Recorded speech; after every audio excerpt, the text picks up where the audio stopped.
Hello everyone, क्या हाल। I hope सब बढ़िया होंगे। मैं रोशन आज आपके लिए लाइफ प्रोसेस का लेक्चर नंबर 4 लेके आए हैं। आई होप आपको लेक्चर 3 तक सब कुछ अच्छे से समझ में आ गया होगा। तो लेक्चर नंबर 4 को स्टार्ट करते हैं।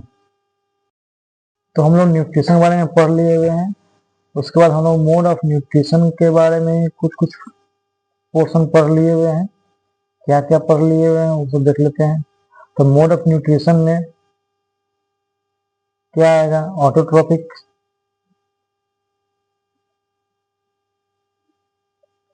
उसके बाद हेट्रोट्रॉफिक न्यूट्रिशन,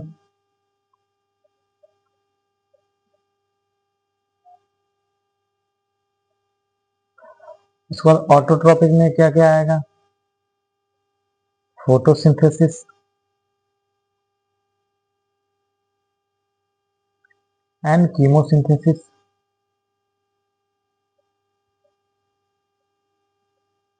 उसका हेट्रोट्रॉपिक में क्या क्या आएगा? एक हॉलोजोइक, एक parasitic and last saprophytic nutrition. ठीक है, तो हम लोग न्यूट्रिशन के बारे में लेक्चर नंबर 2 में पढ़ लिए हैं। उसके बाद ऑटोट्रॉपिक और हेट्रोट्रॉपिक भी लेक्चर नंबर 2 में पढ़ लिए हुए हैं। लेक्चर 3 में फोटोसिंथेसिस। अब हम लोग को पढ़ना है हॉलोजोइक न्यूट्रिशन। तो हॉलोजोइक न्यूट्रिशन होता क्या है कि कोई ऑर्गेनिज्म है, ठीक है, वो फूड को इंजेस्ट करेगा, ठीक, उसके बाद उस फूड को डाइजेस्ट करेगा, उस फूड को फिर क्या करेगा? एब्जॉर्ब करेगा, उस फूड को क्या करेगा? एसिमिलेट करेगा एंड अपने बॉडी से वेस्ट को निकाल देगा, मतलब एक्सक्रीट करेगा। और ये सारे जो प्रोसेस है, ingestion, digestion, absorption, assimilation and excretion, अगर किसी ऑर्गेनिज्म में हो रहा है तो वो ऑर्गेनिज्म कौन सा न्यूट्रिशन फॉलो कर रहा है? हॉलोजोइक न्यूट्रिशन फॉलो कर रहा है। ठीक है, क्या समझा? कोई ऑर्गेनिज्म है, अगर वो ऑर्गेनिज्म फूड को इंजेस्ट कर रहा है, डाइजेस्ट कर रहा है, एब्जॉर्ब कर रहा है, एसिमिलेट कर रहा है एंड एक्सक्रीट कर रहा है, ये सारे प्रोसेस कर रहा है कोई ऑर्गेनिज्म, तो वो ऑर्गेनिज्म कौन सा न्यूट्रिशन फॉलो कर रहा है? हॉलोजोइक न्यूट्रिशन फॉलो कर रहा है। तो हॉलोजोइक न्यूट्रिशन कौन कौन ऑर्गेनिज्म फॉलो करता है? तो तो एक ह्यूमन, मतलब हम लोग, ठीक है, अमीबा, ठीक, पैरामीशियम और बहुत सारा होगा, लेकिन हमको यही तीनों क्या क्या करना है, इसी तीनों के बारे में हमको डिटेल स्टडी करना है। तो हम लोग इसी तीनों का एग्जाम्पल में लिख सकते हैं। तो हॉलोजोइक न्यूट्रिशन कौन कौन फॉलो करेगा? Human, amoeba and paramecium. ठीक है,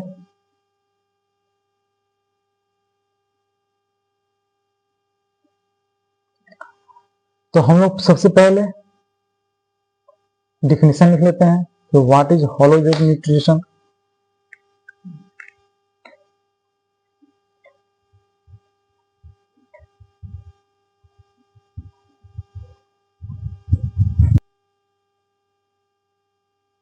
हॉलोजोइक न्यूट्रिशन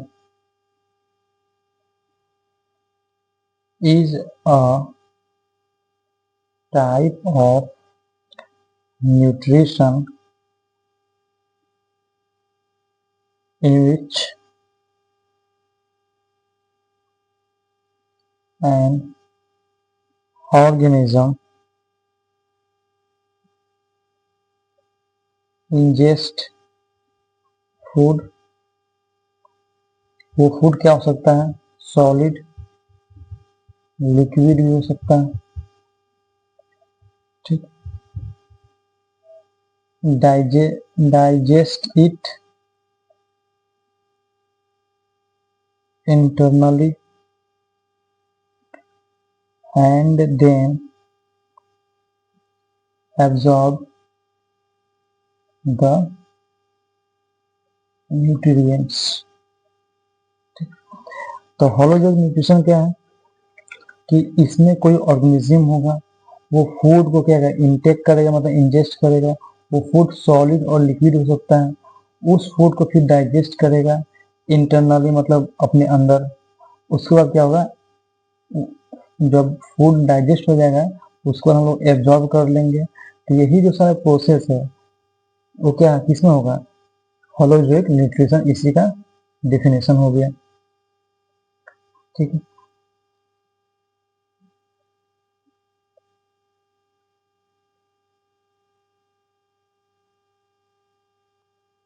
अब हम लोग होलोजोइक न्यूट्रिशन का जो एग्जांपल है अमीबा, उसके बारे में हम लोग पढ़ लेते हैं अब।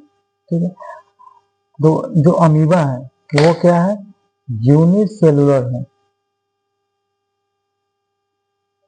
ठीक है, यूनिसेलुलर मीन्स इसमें ओनली वन सेल होगा।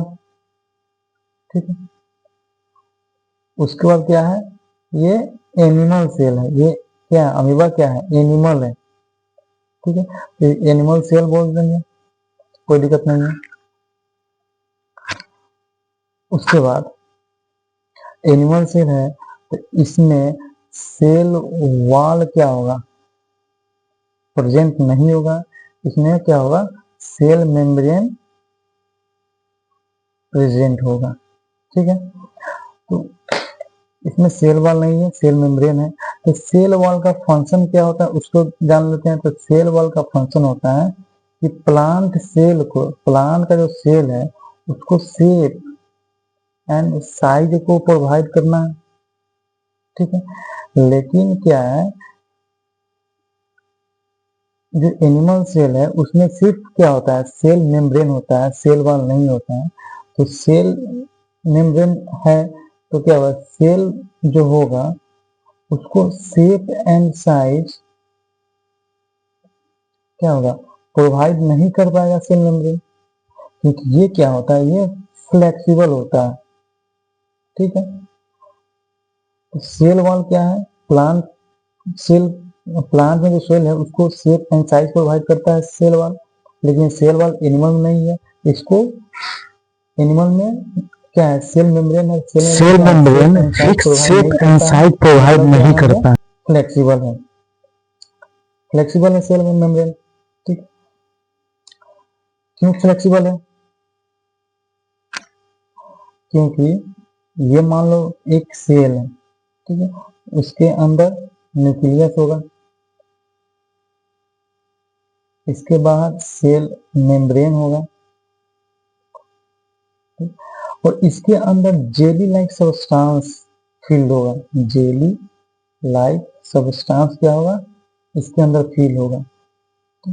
तो एक मान लो कि एक बैलून है, उसके अंदर वाटर भरा हुआ है, उस शेप का ये क्या है, सेल है। इसको जो वीडियो नीचे आ रहा है या इसके बाद जो वीडियो आ रहा है उसको देख के अच्छे से समझ लो और विजुलाइज कर लो। ठीक है, हेलो एवरीवन, क्या हाल, आई होप सब बढ़िया होंगे। आज मैं इस बैलून के हेल्प से आपको अमीबा का जो मुश्किल टॉपिक है क्लास 10 का उसको मैं समझाने जा रहा हूँ, और इससे विजुलाइज आपको अच्छे से हो जाएगा, इसका गारंटी हम लेते हैं। तो हम लोग प्लांट और एनिमल सेल को पहले जान लेते हैं। तो प्लांट सेल में क्या होता है, सेल वॉल होता है, और एनिमल सेल में क्या होता है, सेल मेम्ब्रेन होता है। तो सेल वॉल जो होता है प्लांट सेल में, उसका फंक्शन क्या है, उसका फंक्शन है प्लांट सेल को शेप देना। एनिमल सेल है तो एनिमल सेल के पास सेल वॉल नहीं है, तो इसके पास फिक्स शेप एंड साइज नहीं होगा। मतलब इसके पास क्या है, सेल मेम्ब्रेन है, तो सेल मेम्ब्रेन में क्या होगा, वो फ्लेक्सिबल होता है, मतलब अपना शेप एंड साइज चेंज करते रहेगा। ठीक है, ये क्या है, अमीबा है। तो अमीबा क्या है, यूनिसेलुलर है, एक सेल का है, और इसके पास क्या होगा, एनिमल सेल है तो क्या होगा, इसके पास सेल वॉल नहीं होगा, सिर्फ सेल मेम्ब्रेन होगा। और जो सेल मेम्ब्रेन होगा वो फ्लेक्सिबल होगा, इसका फिक्स शेप एंड साइज नहीं होगा। फिक्स शेप एंड साइज कैसे नहीं होगा उसको हम फिल कर लेते हैं। ये है अमीबा, ठीक है, इसका शेप देख लीजिए, ठीक है। और जब इसका फ्लूइड को जब हम मूवमेंट देंगे, इसका जो फ्लूइड का जब मूवमेंट देंगे, देखना इसका जो शेप है थोड़ा चेंज हो गया है। फिर इसको फ्लूइड का मूवमेंट देंगे, इसका क्या है, फिर थोड़ा चेंज हो गया है। फिर इस फ्लूइड को फिर मूवमेंट करेंगे, क्या होगा, थोड़ा चेंज हुआ। और इसको मूवमेंट करेंगे तो क्या होगा, फ्लूइड को तो शेप क्या हो रहा है, चेंज हो रहा है। और मूवमेंट करते हैं, चेंज हुआ।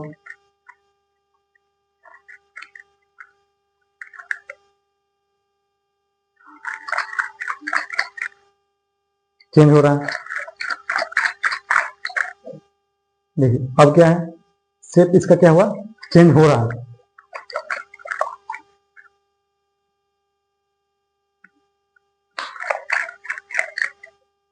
ठीक है, देखिए तो इसका क्या है, इसका जो साइज है वो क्या हुआ, वो धीरे धीरे क्या हुआ, चेंज होता रहा, मतलब फिक्स नहीं है। ठीक है, तो हम दो बैलून समझ लेते हैं। अब क्या, तो ये जो बैलून है ये मान लो अमीबा है, इसका स्ट्रक्चर क्या है, दूसरा कुछ है। ये क्या है, ये भी एक अमीबा है, इसका स्ट्रक्चर कुछ और है। तो हम जो अमीबा का जो देखते हैं स्ट्रक्चर बुक्स में देखते हैं, तो क्या होता है, उसका स्ट्रक्चर कुछ इस टाइप का होता है। मतलब क्या है, ये जो स्ट्रक्चर रेडियल का होता है, इसका मतलब क्या हुआ कि उसके पास सेल मेम्ब्रेन है और उसका कोई शेप एंड साइज फिक्स नहीं होता है। इतना समझ में आ गया, उसका शेप इस तरह का रेगुलर। ठीक है, उसके बाद अब ये फूड पार्टिकल्स अपने अंदर कैसे रहता है उस समझते हैं। मान लो ये क्या है, ये तो मूव करता नहीं है, जहां रहेगा वहीं पे रहेगा। तो इसके आसपास जैसे ही फूड पार्टिकल्स आएगा, फूड पार्टिकल्स क्या हो सकता है, इसके लिए बैक्टीरिया हो सकता है, एल्गी हो सकता है। जैसे ही फूड पार्टिकल्स आएगा, ये क्या करेगा, अपने मेम्ब्रेन को एक्सटेंड करेगा। क्या करेगा, पहले एक्सटेंड करेगा, ठीक है, और एक फॉल्स फीड मतलब एक स्यूडोपोडिया लाइक स्ट्रक्चर बनाएगा। ठीक है, ये क्या है, फॉल्स है, मतलब ये झूठा पैर है, हाथ है, पैर है, झूठा है, ये सच का नहीं है। ये मेम्ब्रेन एक्सटेंड हुआ और क्या किया, स्यूडोपोडिया बना लिया। और ये जो मेरा जो फिंगर है उसको मान लो क्या है, फूड पार्टिकल्स है इसके लिए। तो ये फिंगर, ये जो है स्यूडोपोडिया बनाया और फूड पार्टिकल्स को क्या लिया, अंदर ले लिया। ठीक है, और ये फूड पार्टिकल्स अंदर ले लिया, तो जो फूड पार्टिकल्स जिस मेम्ब्रेन के अंदर होगा उसको बोलेंगे फूड वैक्यूल। तो ये अमीबा का इंजेक्शन हो गया। ठीक है, और अब इसके अंदर क्या है, फूड वैक्यूल है। तो फूड वैक्यूल के अंदर फूड पार्टिकल्स हैं, तो उसमें क्या होगा, एंजाइम रिलीज होगा और फूड पार्टिकल डाइजेस्ट होगा। तो डाइजेशन का प्रोसेस हो गया। तीसरा प्रोसेस क्या है, एब्जॉर्प्शन का। तो जैसे ही फूड पार्टिकल्स जो फूड वैक्यूल में है वो डाइजेस्ट होगा, और डाइजेस्ट होकर कहाँ आएगा, इसके अंदर जो जगह खाली है, ठीक है, साइटोप्लाज्म में, इस साइटोप्लाज्म में आएगा एब्जॉर्प्शन से। जब साइटोप्लाज्म में आ जाएगा और रिस्पिरेशन से ऑक्सीजन आ जाएगा इसके पास, तो क्या हो जाएगा, साइटोप्लाज्म में फूड पार्टिकल्स भी है, डाइजेस्टेड फूड पार्टिकल्स भी है और ऑक्सीजन भी है। तो दोनों क्या करेगा, रिएक्ट करेगा और एनर्जी बनाएगा। ठीक है, तो ये एनर्जी बनाएगा, तो इस प्रोसेस को क्या बोलेंगे, एसिमिलेशन। और उस एनर्जी को यूज करेगा से ये जो वैक्यूल में जो फूड पार्टिकल्स है वो जो डाइजेस्ट हो गया, एब्जॉर्ब होना था हो गया, लेकिन अनडाइजेस्टेड जो फूड वैक्यूल में रह गया वो क्या है, वेस्ट है। उस वेस्ट को क्या करेगा, अमीबा क्या करेगा, अपने सेल से बाहर निकाल देगा। इसको बोलते हैं इजेशन। तो आई होप कि आपको अमीबा का जितना भी कंसेप्ट था वो समझ में आ गया। एक बार फिर से रिपीट कर देते हैं कि अमीबा क्या है, इसके बाद सेल मेम्ब्रेन है, फिक्स शेप एंड साइज में, मतलब क्या है, फ्लेक्सिबल होगा। ये स्यूडोपोडिया बनाएगा, ठीक है, फॉल्स फिट बनाएगा और क्या करेगा, फूड पार्टिकल अंदर ले लेगा। उसके बाद डाइजेशन करेगा, एब्जॉर्प्शन करेगा, एसिमिलेशन करेगा, इजेशन करेगा। आई होप सब समझ में आ गया। Bye.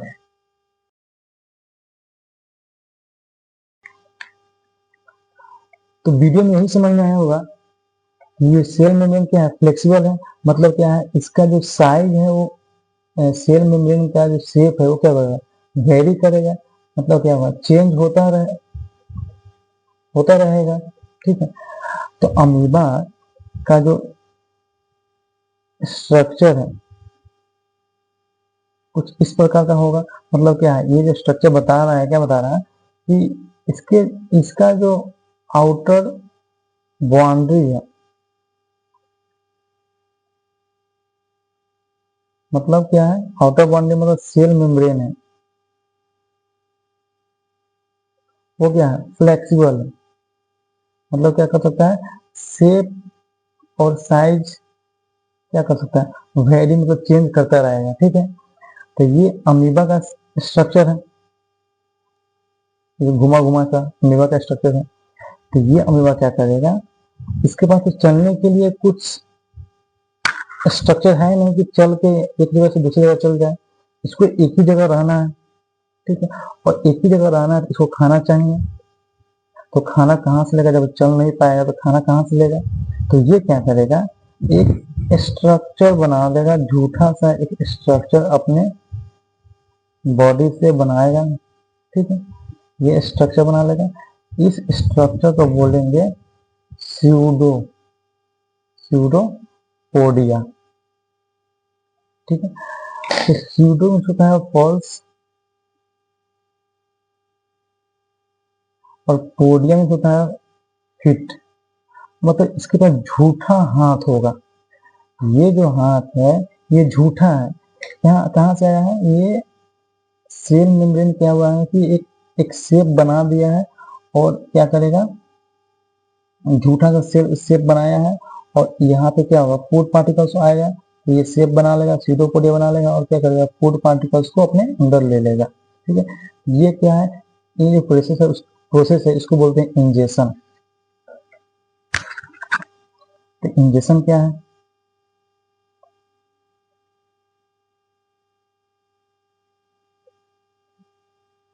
Amoeba engulf food. Food क्या होगा, ये जो फूड है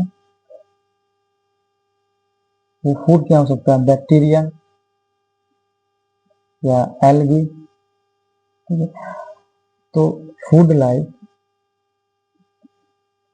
bacteria, algae, using finger like projection. Finger like projection एक स्ट्रक्चर बना लेगा। ठीक है, उसी को क्या बोलेंगे हम, स्यूडोपोडिया, मतलब झूठ का हाथ है, रियल में ऐसा एग्जिस्ट नहीं करेगा, इसके बाद झूठ का है, कुछ समय के लिए है, फिर क्या होगा, ये स्ट्रक्चर गायब हो जाएगा। ठीक है, अब स्यूडोपोडिया क्या करेगा, स्यूडोपोडिया का काम क्या है, ये फूड पार्टिकल जो सराउंडिंग में है उसको क्या कर लेगा,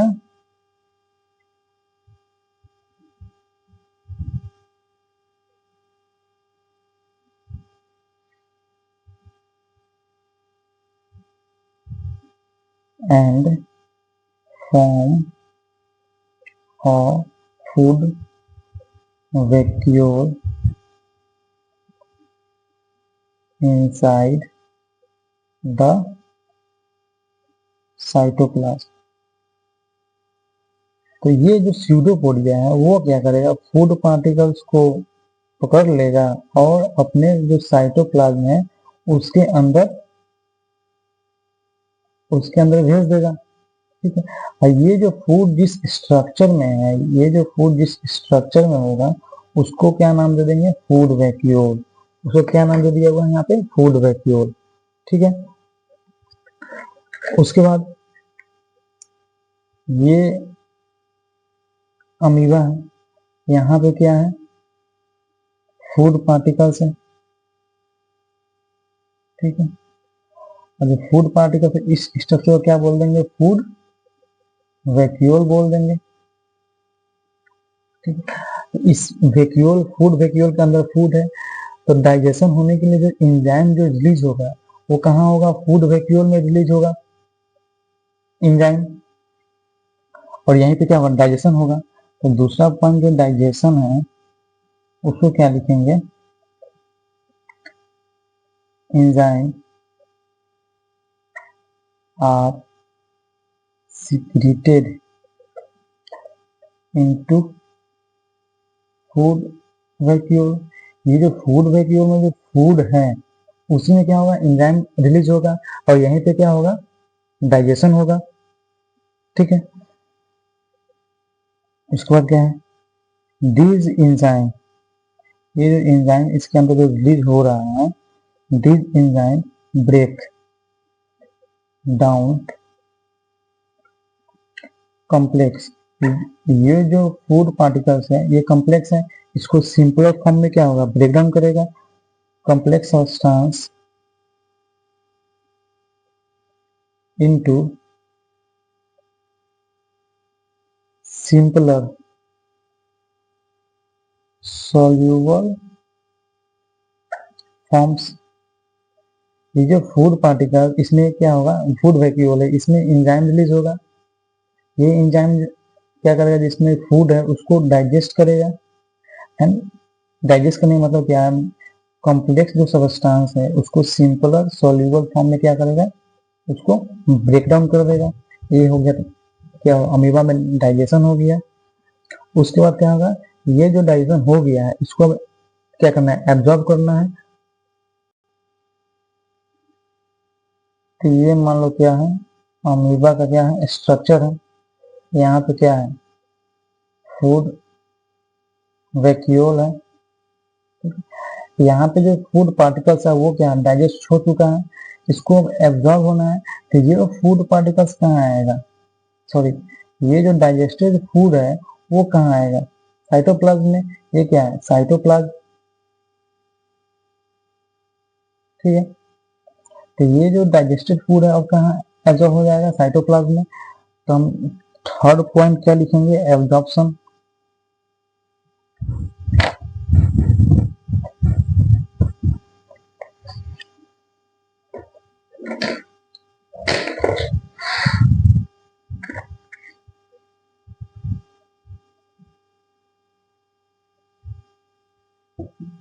the digested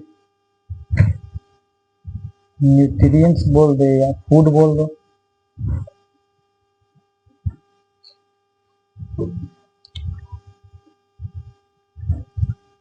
are absorbed into cytoplasm, ठीक है। ये जो डाइजेस्टेड फूड है कहाँ एब्जॉर्ब हो रहा है, साइटोप्लाज्म में एब्जॉर्ब हो रहा है। किससे हो रहा है, फ्रॉम फूड वैक्यूल से हो रहा है, ठीक है। उसके बाद यहाँ पे क्या है, साइटोप्लाज्म में क्या है, अब एब्जॉर्ब हो गया न्यूट्रिएंट्स। तो ये जो न्यूट्रिएंट्स एब्जॉर्ब हुआ है तो यहाँ पे क्या होगा, ऑक्सीजन भी होगा। तो ये ऑक्सीजन और फूड, जब फूड प्लस ऑक्सीजन रिएक्ट करेगा तो क्या बनाएगा, एनर्जी बनाएगा, ठीक है। तो जो नेक्स्ट प्रोसेस पॉइंट है फोर्थ नंबर, वो क्या है, एसिमिलेशन। एसिमिलेशन में क्या होता है, जो फूड है वो ऑक्सीजन से रिएक्ट करेगा और एनर्जी प्रोवाइड कर देगा। एसिमिलेशन में क्या होगा, एनर्जी प्रोवाइड मिलेगा हमको। तो इसका डिफिनेशन हो गया, the absorb nutrients are utilized by cell,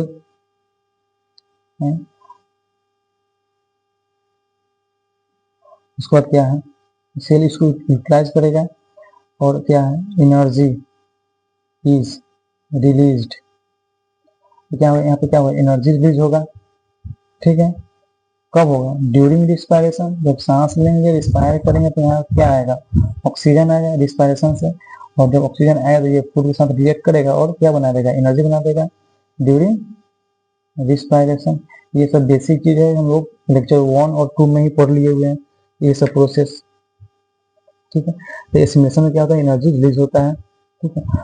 और जब एनर्जी रिलीज हो गया और सेल यूटिलाइज कर लिया, सेल यूटिलाइज कर दिया, पहले तो एनर्जी निकला, रिलीज हुआ, उसके बाद सेल यूटिलाइज कर देगा। जब सेल यूटिलाइज कर देगा तो वेस्ट क्या होगा, यहाँ पे वेस्ट प्रोडक्ट निकलेगा, ठीक है। यहाँ पे एक अमीबा का जो नेक्स्ट पॉइंट है वो क्या है, इजेशन, ठीक है। तो ये मान लो क्या है, अमीबा का शेप है। यहाँ पे क्या है, फूड वैक्यूल है, ठीक है। और ये इसके अंदर जो डाइजेस्टिव ये फूड था वो डाइजेस्ट होके एब्जॉर्ब हो गया है, ठीक। लेकिन जो डाइजेस्ट नहीं हुआ है वो क्या है, अनडाइजेस्टेड बोल लो, वो क्या है, वेस्ट है, वेस्ट है। तो इसी वेस्ट को क्या करना है, हमको बाहर निकालना है।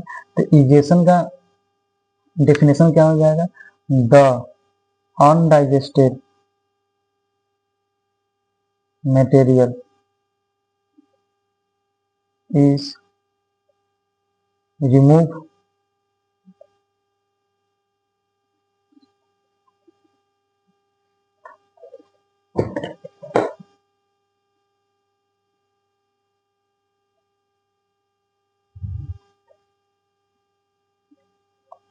outside the body।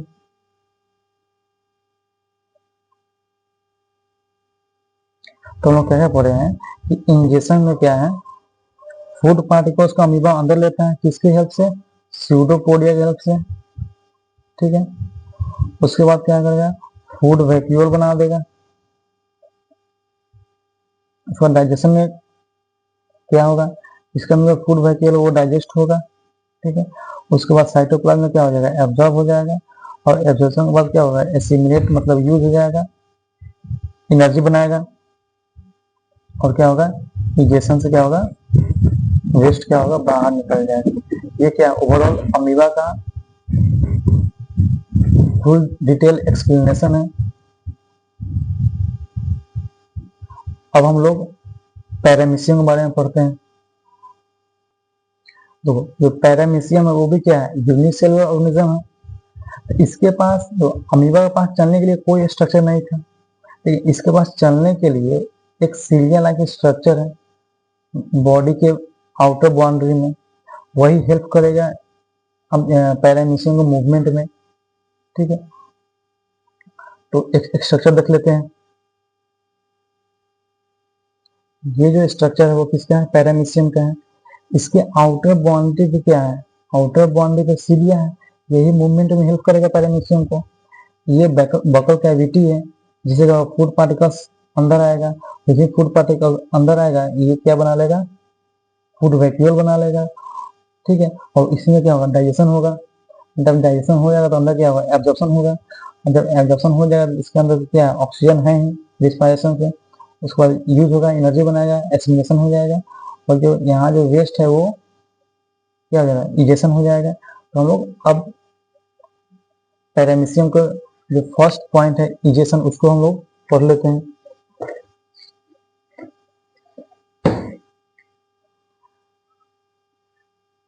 तो पैरामीशियम यूजेस सीलिया, ये सीलिया यूज करेगा, ठीक है। सीलिया क्या है, टीली मतलब छोटा, हेयर लाइक स्ट्रक्चर है,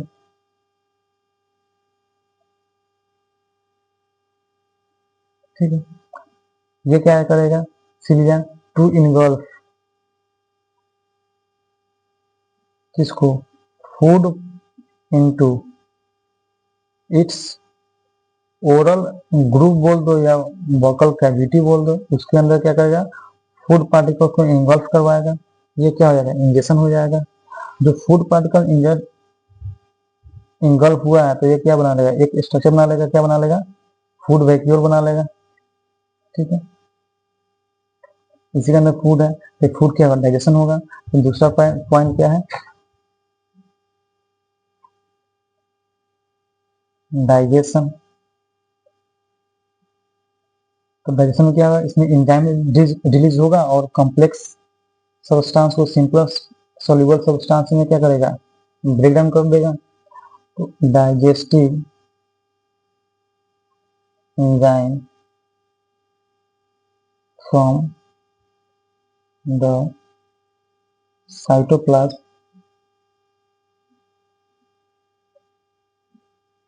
enter the food vacuole and break down the complex food into simpler soluble food बोलो या न्यूट्रिएंट्स बोल लो। तो क्या करेगा, डाइजेशन में क्या होगा, एंजाइम रिलीज होगा और जो कॉम्प्लेक्स जो सबस्टांस है उसको क्या करेगा, सिंपलर सबस्टांस या फूड या न्यूट्रिएंट्स क्या करेगा, ब्रेक डाउन कर देगा। ये हो गया डाइजेशन। जब डाइजेशन हो गया तो क्या होगा, एब्जॉर्प्शन होगा।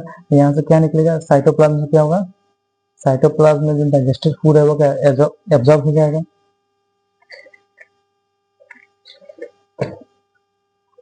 तो थर्ड पॉइंट क्या लिखेंगे, absorption. The digested nutrients pass through the vacuole membrane into the cytoplasm। जो वैक्यूल है, इसके वैक्यूल के मेम्ब्रेन है, उससे क्या होगा, डाइजेस्टेड फूड कहाँ चला जाएगा, साइटोप्लाज्म चला जाएगा। उसका फोर्थ पॉइंट क्या हो जाएगा,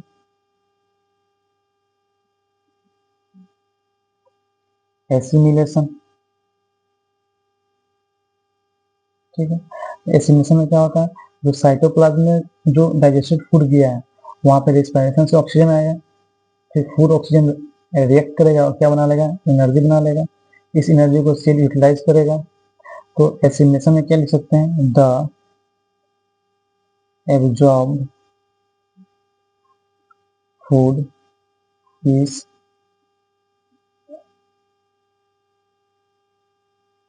stored and utilized later for energy synthesis। ठीक है,